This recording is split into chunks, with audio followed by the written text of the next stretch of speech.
Hey guys, welcome back to Hope with Jonathan. I'm your host, Jonathan Trailer. Tonight we have a very, very special guest all the way from the state of Utah, Michael and Christina Gilchrist. I can't wait to bring them on tonight.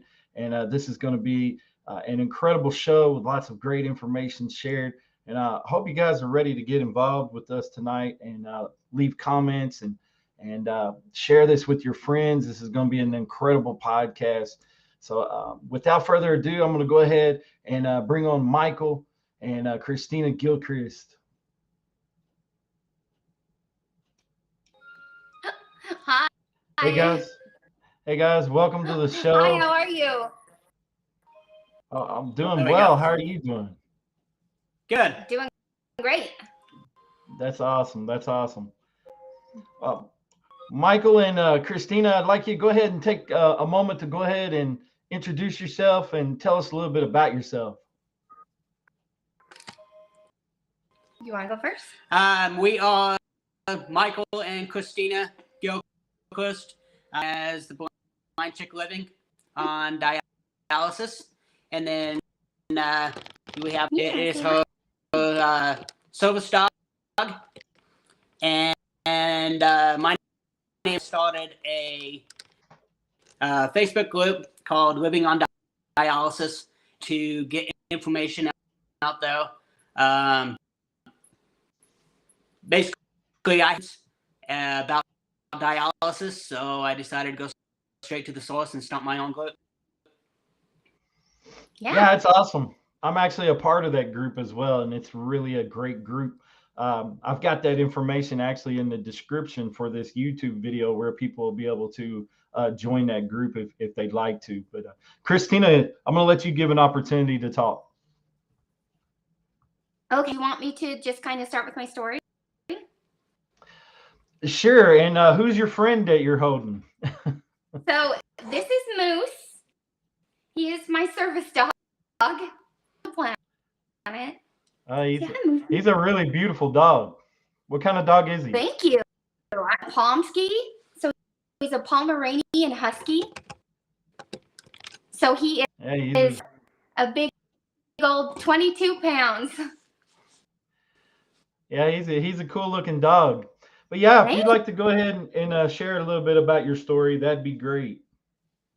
So I was diagnosed with a kidney condition when I was 12, strain of nephritis. We're not sure which strand I have, but I have some form. And at the time, it was just super mild. They didn't think it would affect me until really. So it didn't really change much. I saw a nephrologist every year or two. When I was 22, I got pregnant. And so I went into my nephrologist. I went and during that pregnancy, I got toxemia, which is pre-eclampsia, and my doctor didn't catch it. So I ended up having seizures, and I lost my eyesight, and it ramped up my hypertension, just sent my kidney disease, sent it going. So from there, that was going into kidney failure. So luckily, I gave birth to this baby that day, and she is strong and healthy, and now she's 18. A pain in the butt, but yeah. She's amazing, and she's phenomenal, but I got her out of it, so it kind of made everything worth it.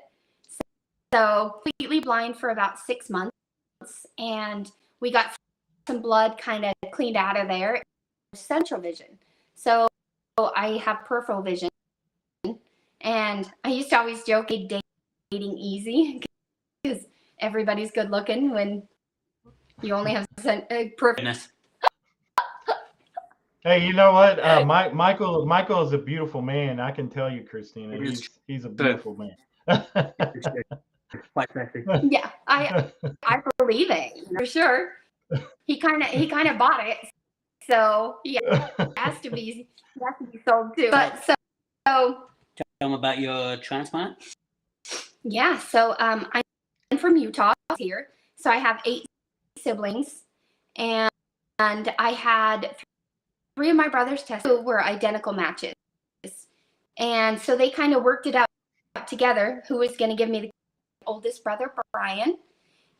So on December 9th of 2008, and I did dialysis for about a month before that, avoid it, but they wanted me to be super healthy for the surgery.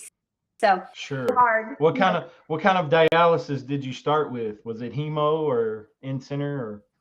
Yep, in-center hemo, and my fistula wasn't fully developed. So of course, rating, and so I actually at the time, I don't know why, but I thought it was really, really cool. I had it all the way down to my wrist, and I thought that was the coolest thing ever. Being close, but I ended up getting my transplant, and everything went great, and it was good. It kind of felt like I could avoid doing dialysis long term, and just so we did that, and about 2.5 to it, we figured out I was rejecting, and so about 1.5 years, huh? Yeah, about a year. Yeah, it took about 2.5.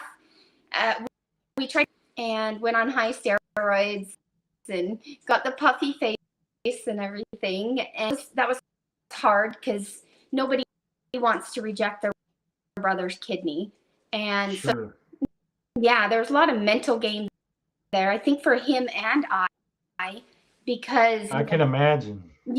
Yeah, and nobody preps you for that being a possibility. So he thought he gave me a bad kidney, and I thought I killed his kidney. It was a lot of kind of mental struggle. A lot of mind games. Mm-hmm. Sure, I can only imagine, being that it was from your brother and everything. So that had to be really emotional. Did they ever state what the cause of the initial rejection was from?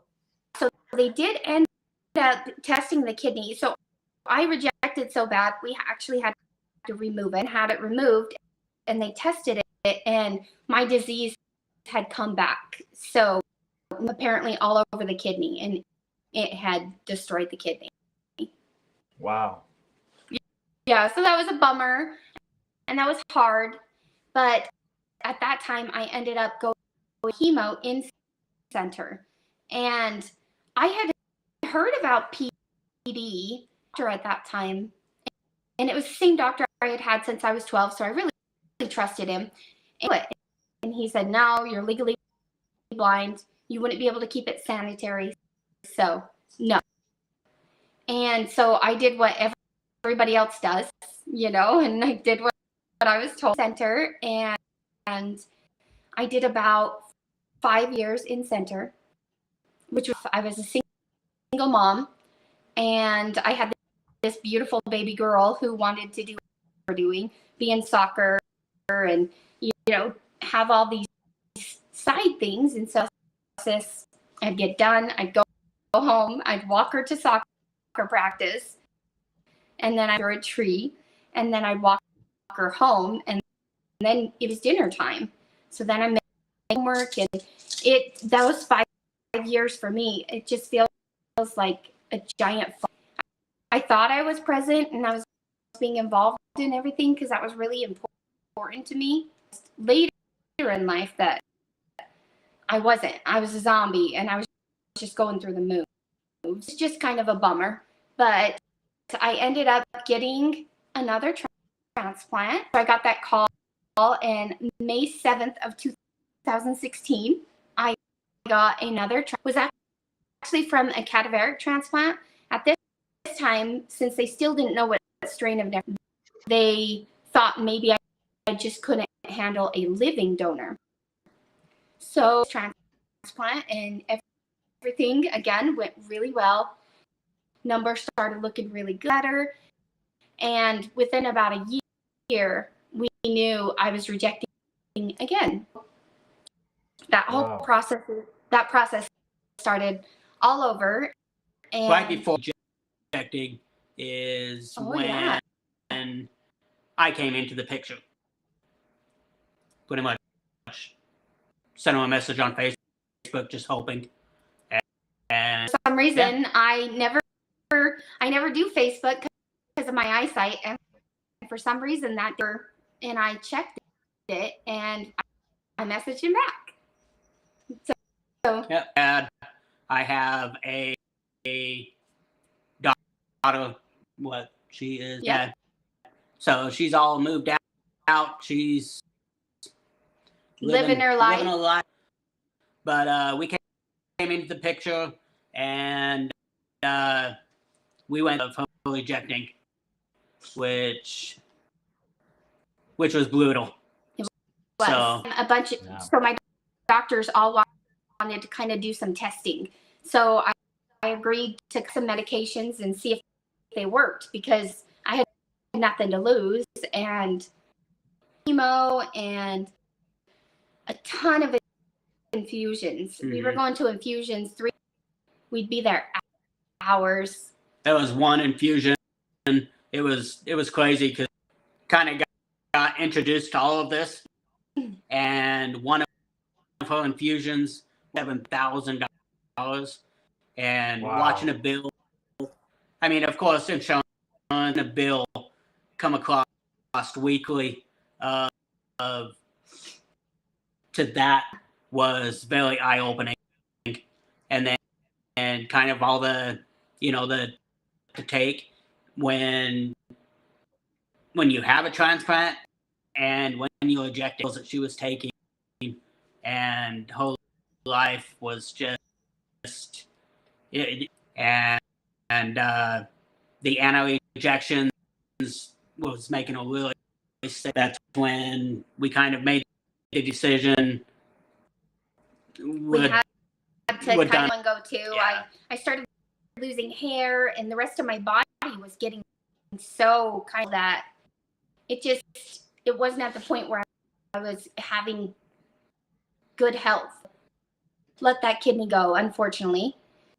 So at that point in time, willing to give up the life we had made together, because we were going camping. So I knew I couldn't go back to in-center. I had to make dialysis work for me. So I started shopping dialysis centers. Got told no, what was it, 5 times? Yeah, 5 or 6 times. And then I finally went back, and I told him, listen, I'm going to do PD. Help me do it. Help me be safe. And so he agreed to, and we started doing PD. Mm-hmm. And PD was a life changer that I was looking for. It was that line between feeling like you're unable to move every day and feeling like you could actually go camping. You can start taking it, and instead of laying under a tree dying, you're out there running with her, kind of trying to kick.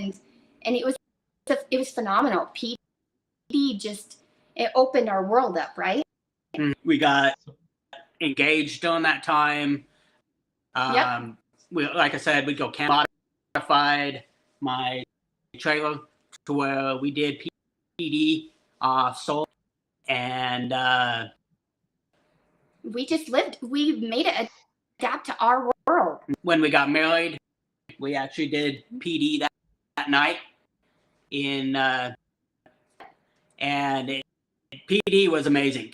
And that's kind of what I tell people. When you're going through your options, look at PD, because when it works, it's amazing. And that's when we kind of did our I don't know if you've seen it, but we have that was where Christina got introduced to everybody across the United States, nurses, doctors. Is I just snapped a picture of her traffic on our way to casino. Yeah.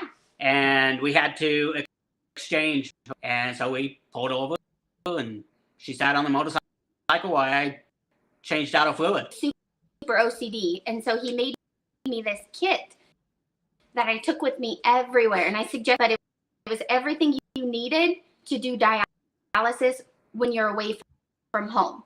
and a cardboard piece to put over when you're connecting and unconnecting for both of us, and sanitizer, and it just had everything you needed.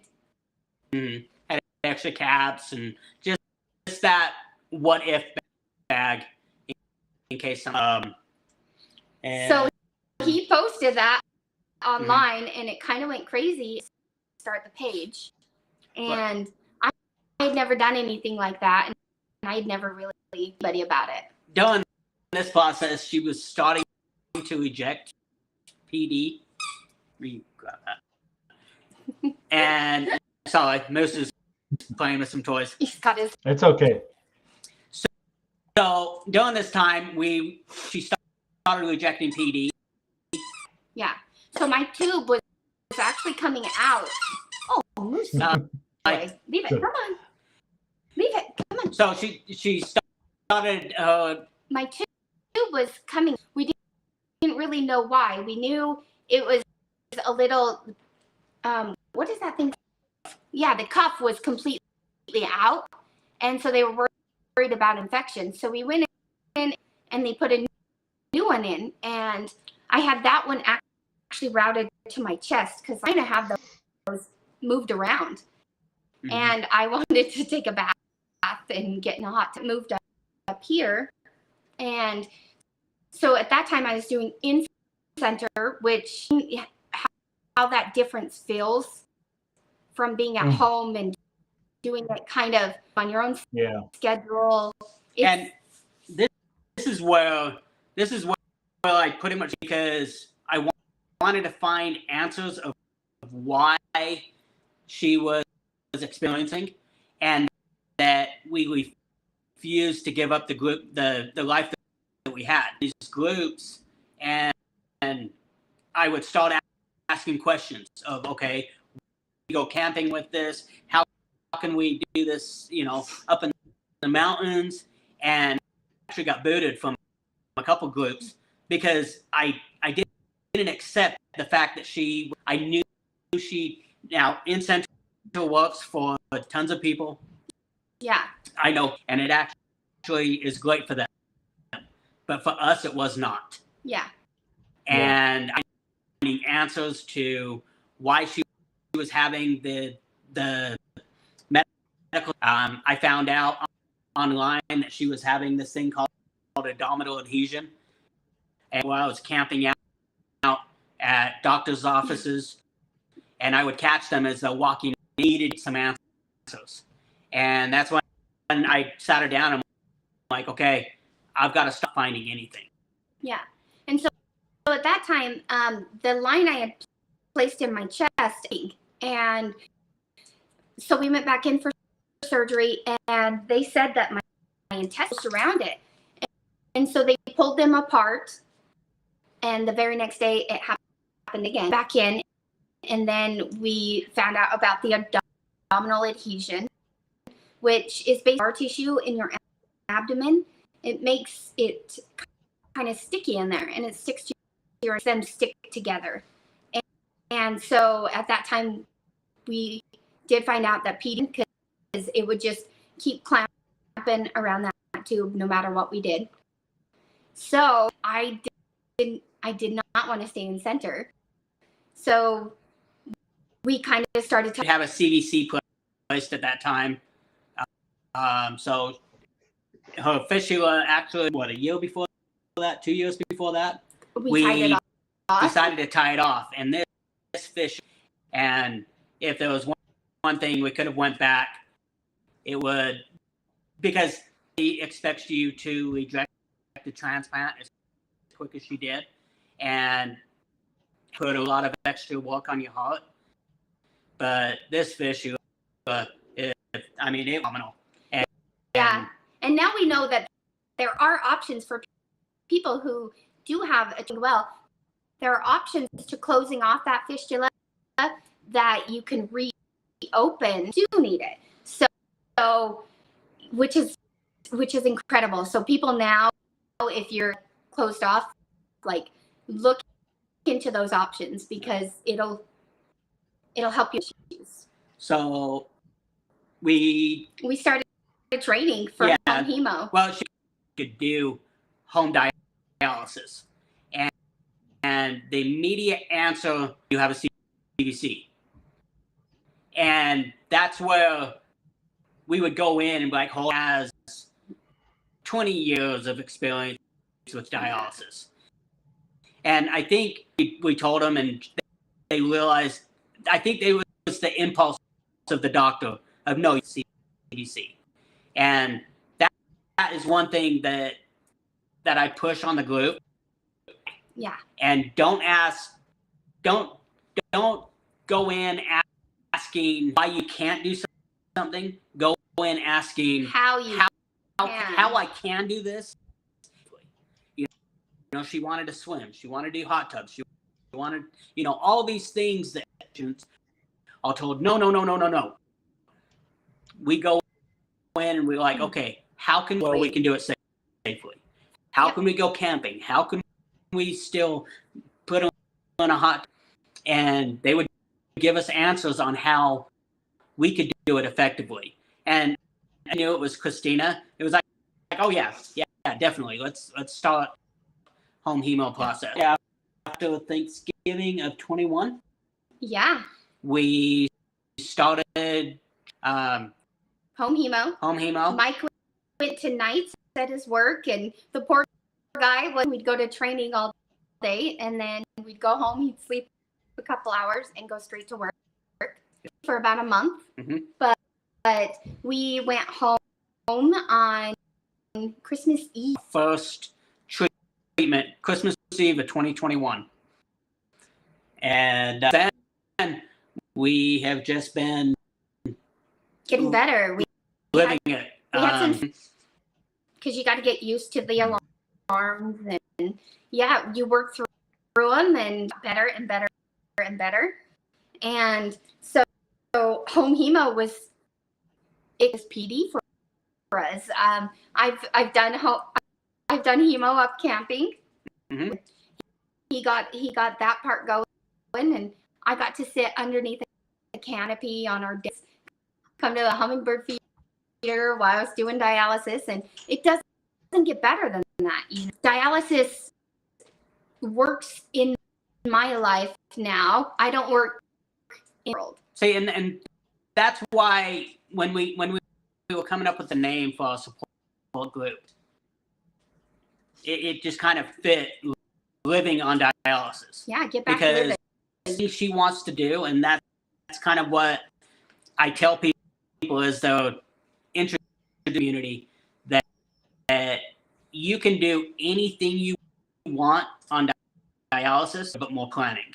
So like we're planning a trip right now to Washington, D.C., and we know it's in the future, a couple months away from now, that you have to start like taking the cycle airplane. You have to get a hard case. You have to arrange with that hotel to have delivered there. I mean, there's this whole process, and thank goodness I have OCD. She's just peppy and fun, and she just wants to do everything. Luckily, my OCD kicks in, and I have to make sure that the delivery is at the hotel. And I'm sure the hotel actually gets irritated because I'm calling them almost daily.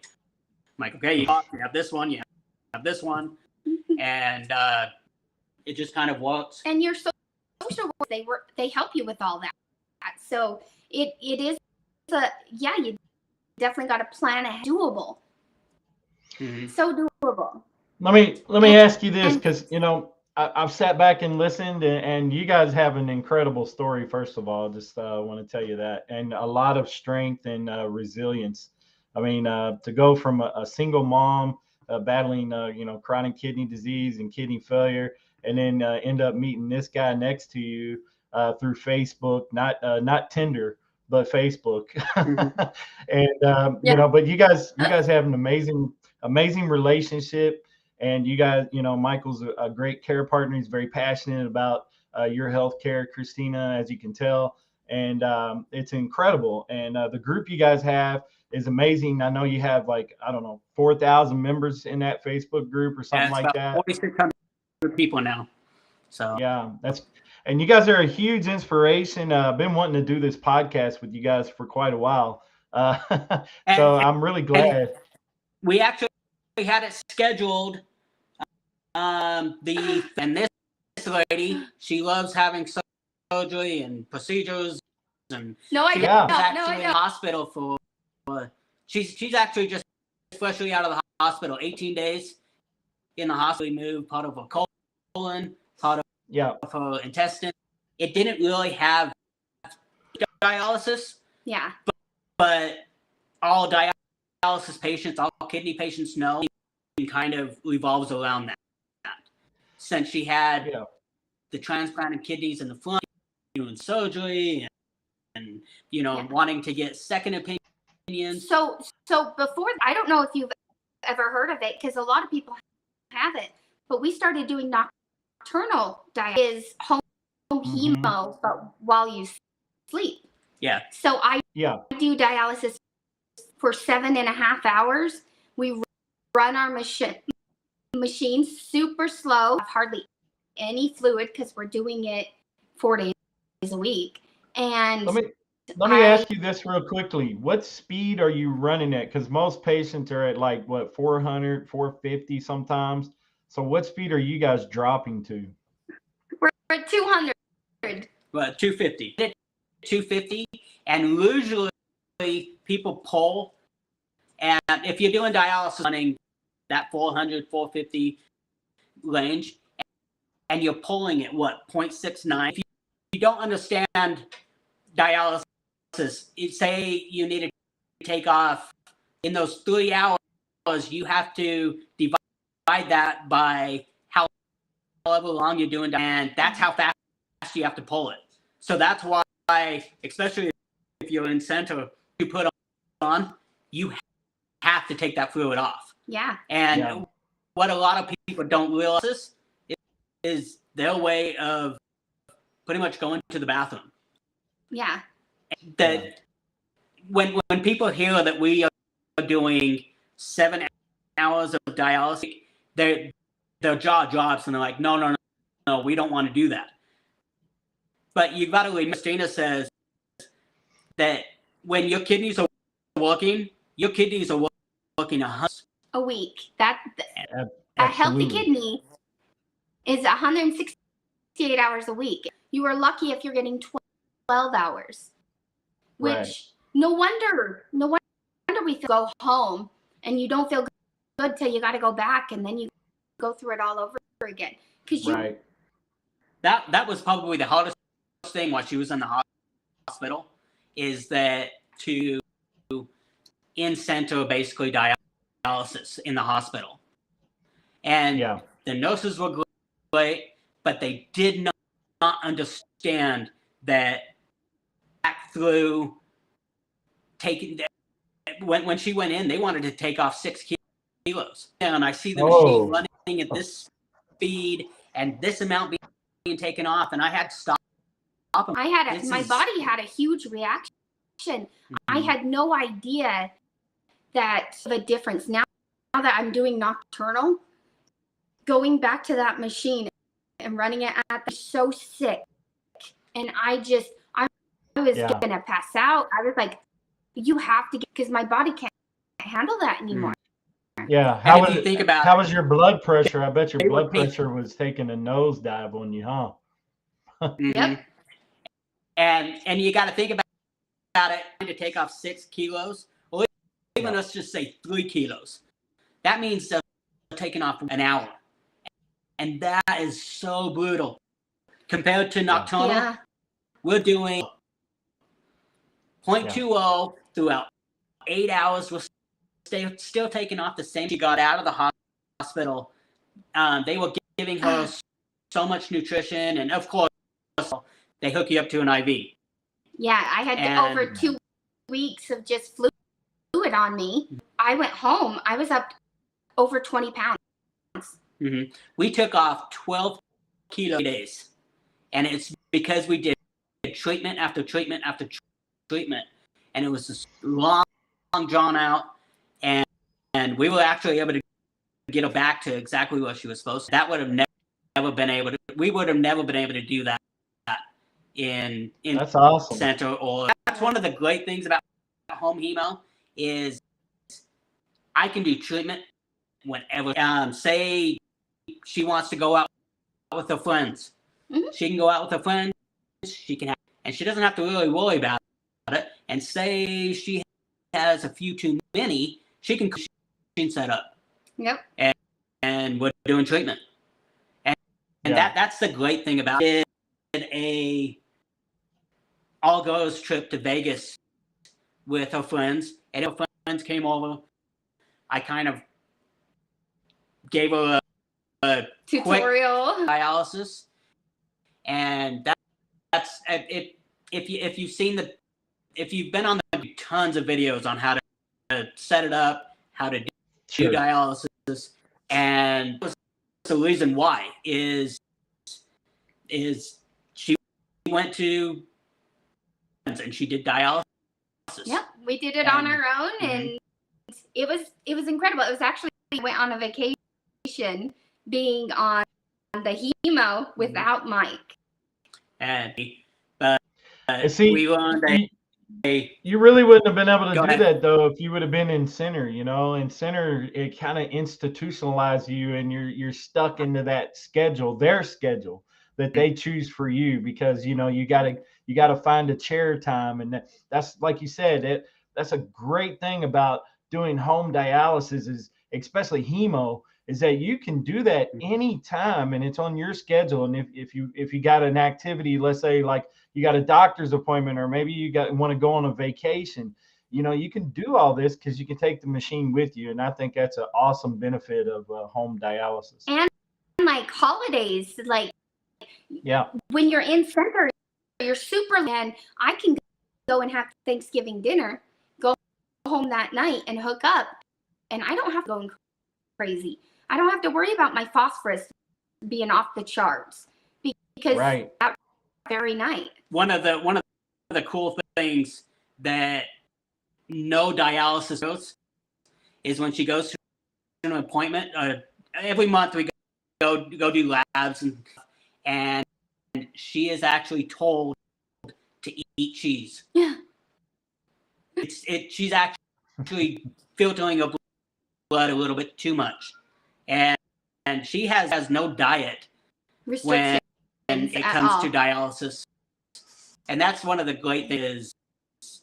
Yeah, sure. And I think that's due to probably because you mentioned your kidneys work 24/7, so she's getting a lot more kidney time or machine time to extrude the fluid and take care of the toxins and all that stuff. And when you're in center, you got those days in between where you end up building up, fluid and toxins and all that stuff. So, I got to be honest with you. I did HHD myself for a very short amount of time, but it was incredible for me. It liberated me, man. I felt like I could do anything I wanted versus when I was in center. I started feeling like I was institutionalized, so to speak, where I was locked in, and and the people around me were a lot older than me, so they had a very poor attitude toward dialysis and life. And it was really sad to walk in there some days because the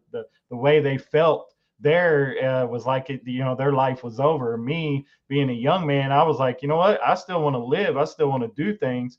And so HHD, man, it liberated me. I felt so incredible when I went on it. That's exactly how I actually will go into centers and I will talk to patients now, and it's funny because how do you feel about home hemo? What are your questions? Why do you not want to do it? And they'll kind of, okay, they're all valid, and this is why I chose to go home. And they'll say, what do you mean, dialysis? And I'm like, yeah, I do the same exact thing you do. I just do it at home. I do it long, safe, slower, and it makes it so I can feel better. You do not look like you're on dialysis. And I'm like, I know, because I'm just getting a little more than more too. And Yeah. it's crazy. Yeah, It's you look amazing to watch. incredible, Christina. You look Yeah, she does. great. Freaking hot. Thanks. I'll No, take I it. mean I mean it. But Like if I would have met you things. on the street, I would never know that you were a kidney patient as well. Yeah, So and and then they're like, whoa, wait a minute, what are you doing that's different from me? Because difference when, and I know no dialysis patient wants to hear it, but the more the better you feel. Watching the eyes light up, they see her CVC, or they see the fact that this goer is doing dialysis.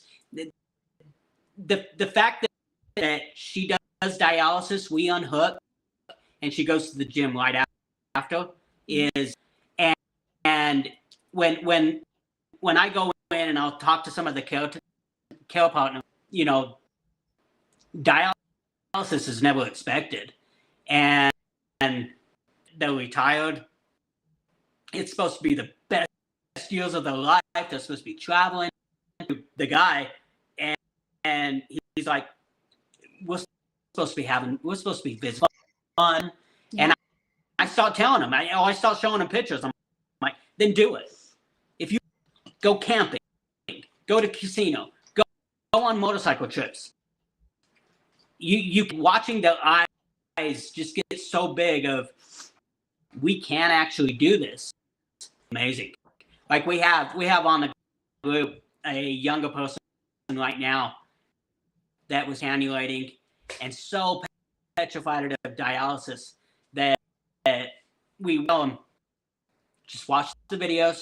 You can do this, and she's cannulating herself. Mm-hmm. She's doing phenomenal, and it's amazing. And it's amazing between there's no way we can do this to now she is in to the younger people out there, and that's the hardest thing is young people going into dialysis like you, Jonathan, where these, I hate to say, all these old people, and they want to be out living and they can't. Yeah, like no wonder they're depressed because one, they're because they got so little dialysis, and their bodies are older, so this is more than anybody, more time, and it is like dialysis centers are dark and dreary, and you're alone, and it doesn't have to be that way anymore. It is. Of course, if you're 22, I'm gonna freak out and say, get the heck out of this center. But two, I'm gonna say the same thing, because nobody at any age truly have to be in center, and that is your only option.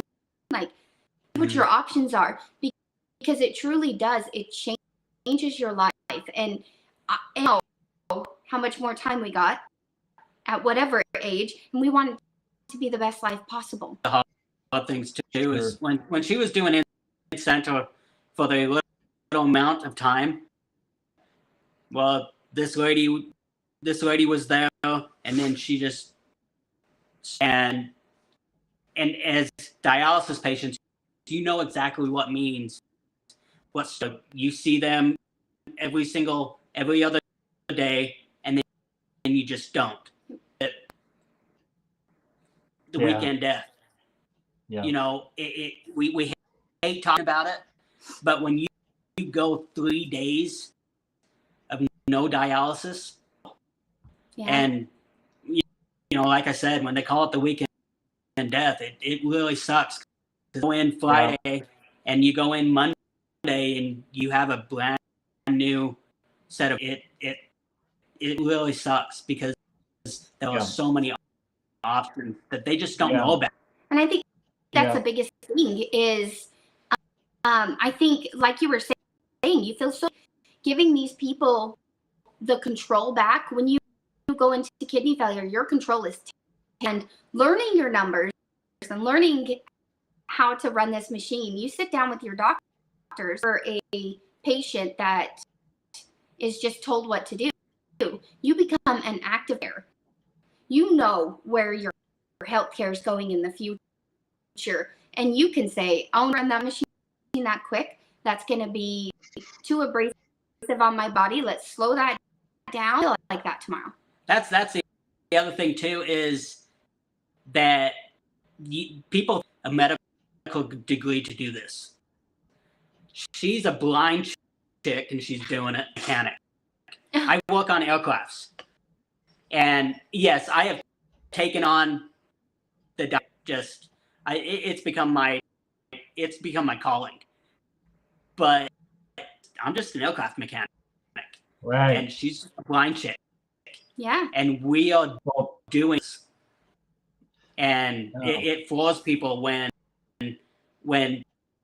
they see and just the fact that now I can go toe to toe with anybody on dialysis. I feel that, I can debate the best of them when it comes to this stuff. Absolutely no idea what even dialysis really was.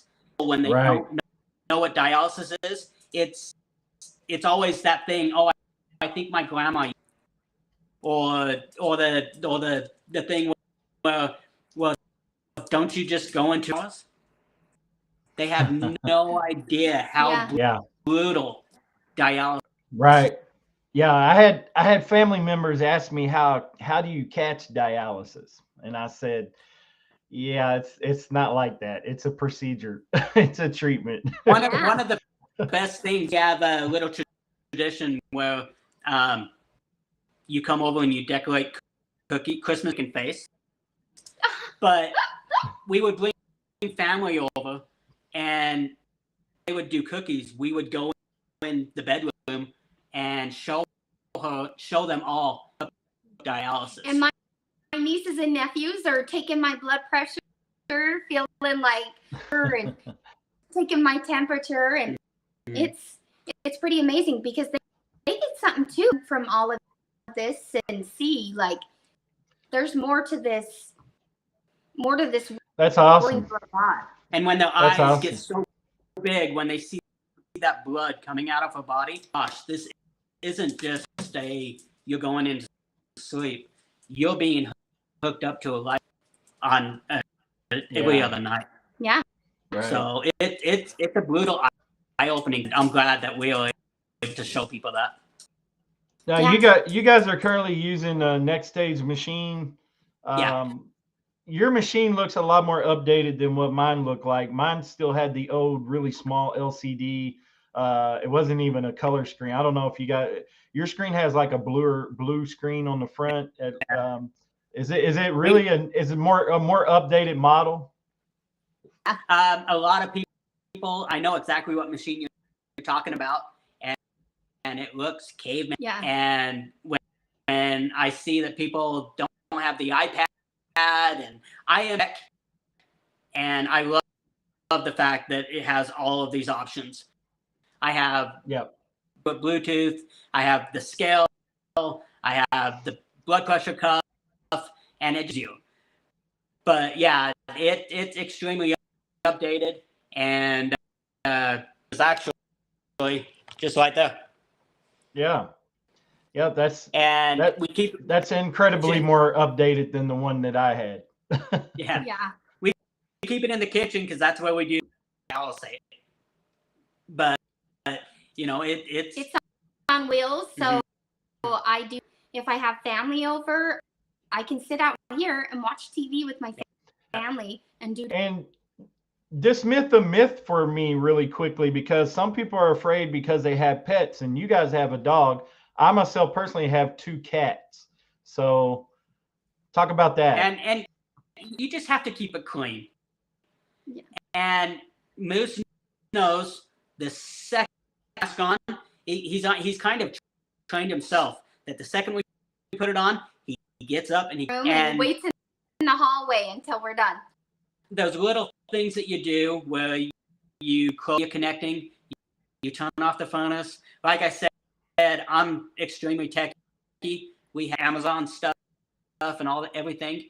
Well, I can just tell the computer to turn on us and turn off the fan, and it actually works out really good because if she gets cold, the computer to turn up the heater and stuff like that. But when people say that you can't have animals, you can't have any of that stuff, that's just no. As many as you want, you just have to be clean when you're connecting. And just honestly, it's your brain smarts, you know. It's not good to have an animal in any procedure. And so once you're hooked up and those lines are all closed and you know there's no way hair like that, bring your animal back in, cuddle them while you're doing dialysis. But then again, while you're unhooking, and just kind of course, be smart about it. People get so when I'll show pictures of her doing dialysis and Moose is sitting right there with them.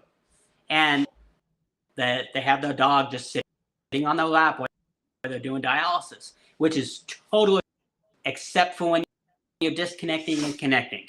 You want to make sure there's no airflow, clean sanitary condition, but you can be anywhere you're doing it. Yeah. In fact, I think it's even safer than being in center.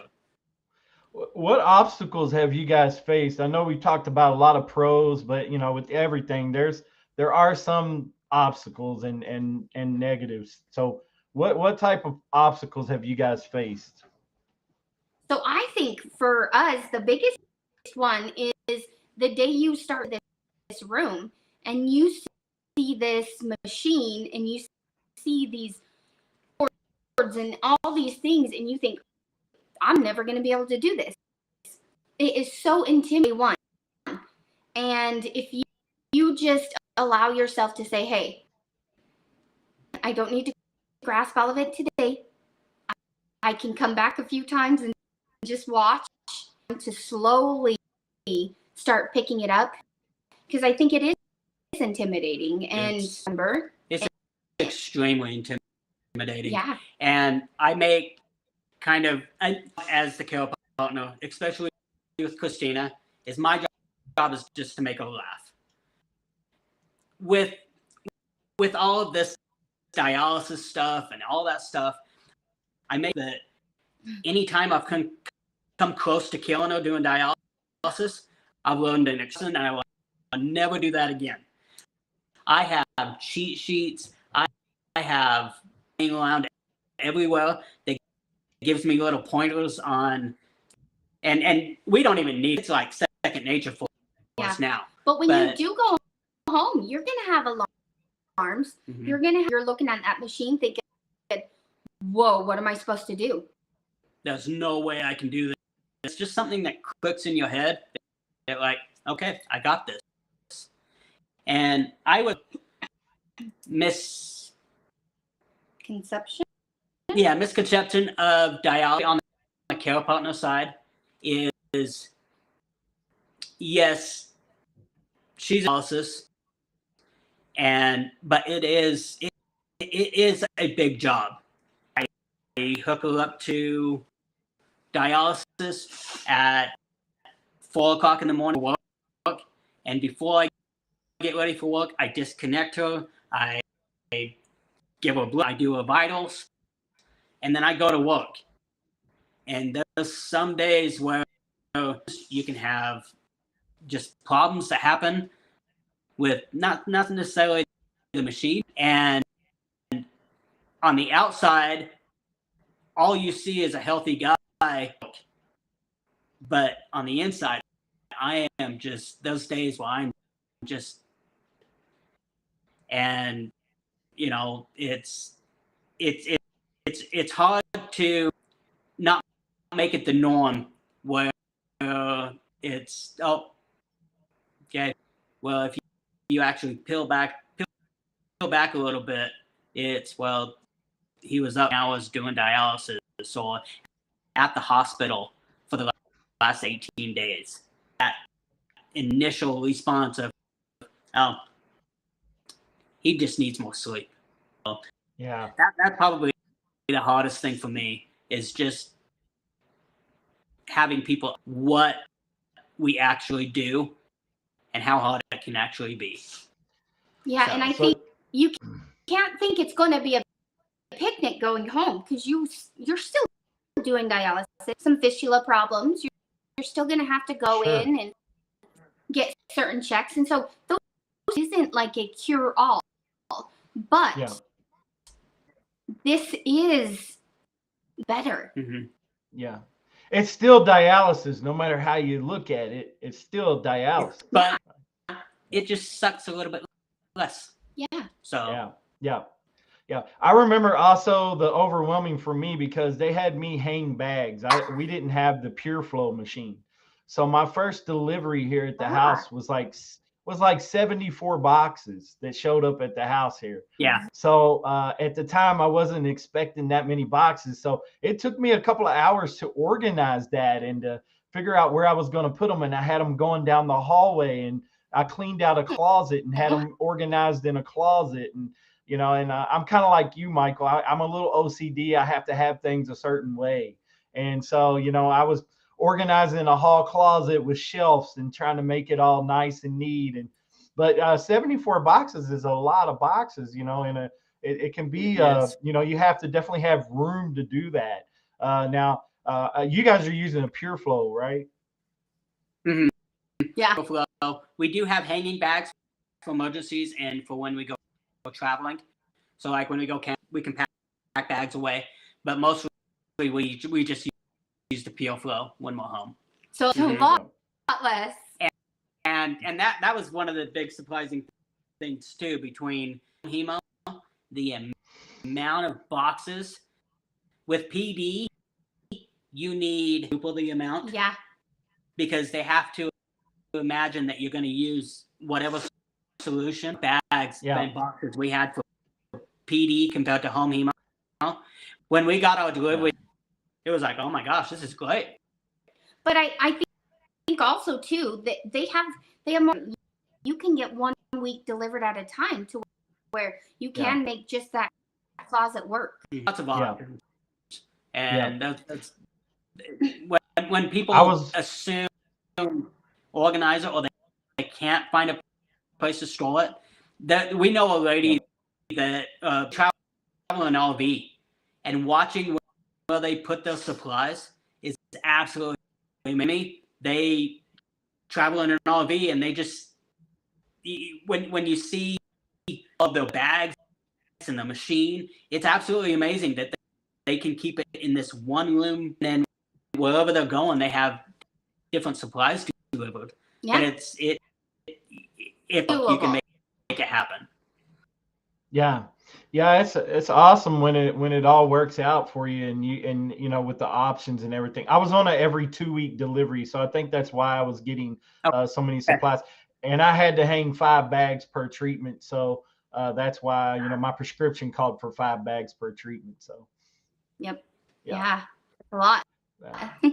So before we close out the show, because this has been awesome, a lot of great information shared, and you guys have an impactful, inspiring story. What kind of words of encouragement would you leave for someone like newly diagnosed and maybe they're looking at doing home dialysis? What kind of words of encouragement would you give them? So I think dialysis is not a death sentence. This is not something where you need to go to a center and just rot. Something where you can be powerful, you can take control, and you can live like this. At 40 years old, I don't know if I'll be able to be a transplant candidate again. But again, we don't know which strain of nephritis I have. So we don't know if that will ever. Me doing home hemo is, I can do that the rest of my life. So that I can live a long life. I've been doing this 20 years. And I definitely got, so I can do this and I can enjoy my life just like everybody else. So there's one option, and it's cookie cutter. All of us are different. We all have different bodies. Scenarios are going to work for each of us. So look into those options. Ask questions. Have those options. Go somewhere else. And that's one of the biggest things is if to work with you. There's another one about a block away. Yep. There are tons of centers one of the biggest things with the care partner side of it is, and best, where the patient said that they don't want to put through dialysis. And I can tell you, you already are. We see when Christine was doing insane, see her having to pull over on the way home to puke. I would see her going straight to bed.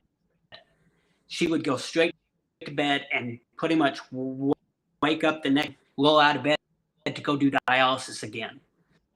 So when you say you, I guarantee you, you're already putting your family through dialysis. You might as well get the peppy fun version where I would have that Christina would go to the gym with me Saturday morning right after her disconnecting from dialysis. And if anything, she's pushing me to go to the gym. I not to go when you got this dialysis chick going, hey, let's go. And I'm like, I have no excuse. Although my friends are so funny because we'll go and lift her, just like, stop it. You're such a show off. And just because I do, I feel so good.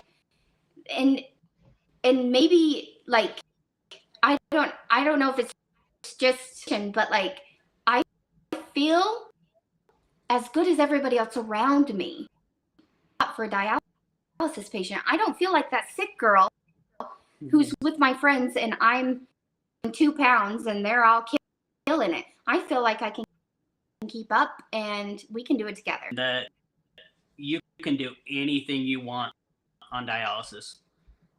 You just like planning, and she's living probably the best life that she probably will. We're having a blast. So yeah, awesome. Awesome.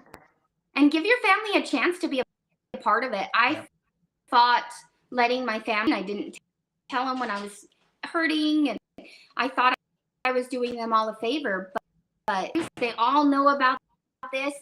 They all they're gaining so much from it, and sisters are a part of it now, and it truly does. It takes a village to let that village help you out.